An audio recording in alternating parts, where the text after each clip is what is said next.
The main spillway at the Oroville Dam is ready to go back online. It's the first time since it broke apart 2 years ago. KPIX 5's Wilson Walker is in Butte County with the preview. Wilson?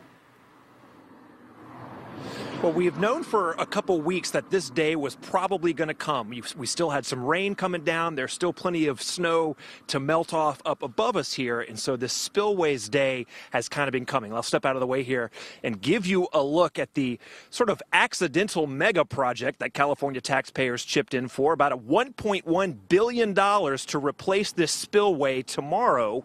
We will see how it works. We are here today to dedicate, as you've been told, more than a dam and a lake. And off there is the highest dam in the United States. Almost 51 years after it was dedicated by Governor Ronald Reagan, the Oroville Dam is getting ready for yet another opening day, the first use of the new spillway after the spillway failure and dam crisis of February 2017. There was a mass panic. People were taking vehicles that didn't belong to them. They were driving down the center dividers.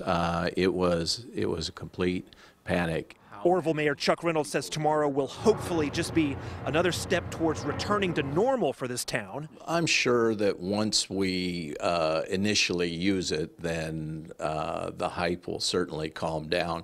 I personally have not heard any complaint or worry about any of it. And this is not any kind of special procedure. Tomorrow's use of the spillway is being dictated by the normal operating procedure of the dam and river, just as simple as making more room in the lake for additional rain and runoff. So this is getting back to more normal operations. This is how the lake has been managed going back to when it was built in the 60s.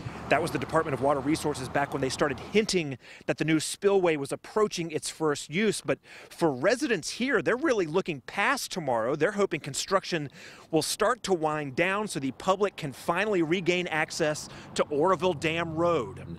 And it's been closed for over 2 years now. We would like the access back to be able to utilize that.